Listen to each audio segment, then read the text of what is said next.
కేసీఆర్కి మళ్ళీ అస్వస్థత. విషయం తెలియగానే స్వయంగా కారు నడుపుతూ వెళ్లిన కేటీఆర్ ఎర్రవల్లి ఫామ్ హౌస్కు వైద్యుల బృందం కేసీఆర్ను పరామర్శించిన హరీష్ రావు, ప్రశాంత్ రెడ్డి.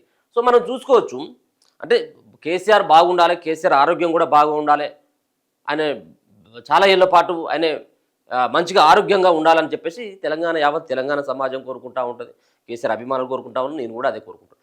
అయితే ఇటీవల తరచుగా ఒక కేసు ముంగడికి కాగానే ఎంతో కొంత అస్వస్థకు గురవుతా ఉన్నాడు. మరి ఆయన వయసు ప్రభావమా లేకపోతే టెన్షన్ పడతా ఉన్నాడు అనేది తెలియదు. కానీ మొన్న కూడా ఈ కాళేశ్వరం సంబంధించినటువంటి ఘోష్ కమిషన్ ఇచ్చినటువంటి రిపోర్టు తర్వాత, ప్రభుత్వానికి సమర్పించినటువంటి రిపోర్టు తర్వాత ఆయనకు కొంత అస్వస్థకు గురైన హాస్పిటల్కి వచ్చిండు.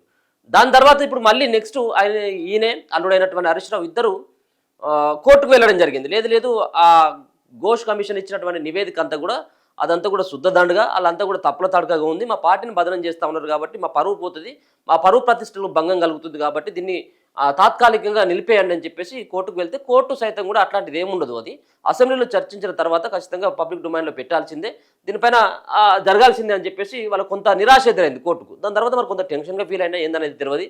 మరో పక్కన మరి ఆయన వయసు కూడా పెరిగిపోతూ ఉన్నది రోజు కాబట్టి కొంత ఆయనకు ఆరోగ్యం సహకరించట్లేదు అన్నట్టుగా అర్థమవుతా ఉంది. దాదాపుగా నెలకు రెండు సార్లు హాస్పిటల్కి పోతా ఉన్నాడు. అందుకోసం అని చెప్పేసి ఇరవై ఎందుకు ఇక వచ్చి హైదరాబాద్లో ఉన్నటువంటి నందినగర్లో ఉన్నటువంటి ఇంట్లోనే ఉందామని చెప్పేసి కేసీఆర్ ప్లాన్ చేసుకున్నట్టుగా తెలుస్తూ ఉన్నది. మాజీ సీఎం బీఆర్ఎస్ అధినేత కేసీఆర్ శనివారం అస్వస్థకు గురైనట్టు తెలిసింది. దీంతో హైదరాబాద్ నుంచి ప్రత్యేక వైద్యుల బృందం ఎర్రవల్లి ఫామ్ హౌస్కు చేరుకుని చికిత్స అందిస్తున్నట్లు సమాచారం. కేసీఆర్ శరీరంలో చక్కెర, సోడియం స్థాయిలో వ్యత్యాసాలు వస్తున్నాయని వైద్య బృందం అవసరమైన పరీక్షలు చేసి చికిత్స అందిస్తున్నట్లు తెలిసింది.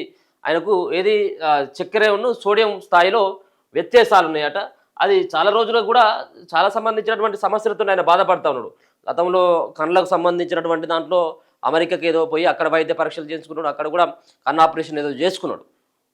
చాలాసార్లు కేసీఆర్కు ఆ విధమైనటువంటి పరిస్థితి ఎదురైతా ఉంటే విదేశాలకు పోయి వైద్యం చేయించుకుంటూ ఉంటాడు. దాని తర్వాత ఇక్కడ ఉన్నటువంటి యశోద హాస్పిటల్కి వెళ్తూ ఉంటాడు. సో ఆయన యొక్క ఆరోగ్యం క్షీణిస్తూ ఉన్నది ఆ వయసు మీద పడడంతో. సో అది నిన్న కేసీఆర్కి అస్వస్థతకు గురి కావడం, కేటీఆర్ ఇక్కడి నుంచి ఉట్టిని వెళ్ళి ఆయనకు వైద్య బృందాన్ని ఇక్కడి నుంచి తీసుకుపోయినట్ట. కేసీఆర్ ఆరోగ్యం గురించి తెలియగానే మాజీ మంత్రి బీఆర్ఎస్ వర్కింగ్ ప్రెసిడెంట్ కేటీఆర్ స్వయంగా కారు నడుపుతూ కుమారుడు హిమాంశుతో కలిసి ఫామ్ హౌస్కు వచ్చినట్టు సమాచారం. మాజీ మంత్రులు హరీష్ రావు, వేముల ప్రశాంత్ రెడ్డి సైతం ఫామ్ హౌస్కు వచ్చి కేసీఆర్ను పరామర్శించినట్టు తెలిసింది. వైద్య బృందం అక్కడే ఉండి కేసీఆర్ ఆరోగ్య పరిస్థితిని పర్యవేక్షిస్తున్నట్లు సమాచారం. ప్రశాంత్ రెడ్డి ఫామ్ హౌస్లోనే ఉండి కేసీఆర్కు అందుతున్న వైద్యాన్ని పరిశీలిస్తున్నట్లు తెలిసింది. కేసీఆర్ ఆరోగ్య పరిస్థితి మెరుగుపడకపోతే ఆయన్ను హైదరాబాద్కు తరలించే అవకాశం ఉంది. అంటే వీళ్ళంతా కూడా ఎర్రవల్లి ఫామ్ హౌస్కే వైద్య బృందాన్ని తీసుకుపోయింది కాబట్టి ఇప్పుడు నెక్స్ట్ ఆయనను ఇక్కడికే తీసుకొచ్చి వైద్యం అందియాలి. మళ్ళీ ఇక్కడ ఉన్నటువంటి యశోదలనో లేకపోతే ఇంకా వేరే దగ్గరనో కామినీనో ఎక్కడో కాడ జాయిన్ చేసి చికిత్స అందించాలన్నటువంటి ఒక ప్రయత్నం చేస్తున్నట్టుగా తెలుస్తూ ఉన్నది. ఇక ఇది ఇట్లా ఉంటే ఇక మేము పార్టీ మారలేదు,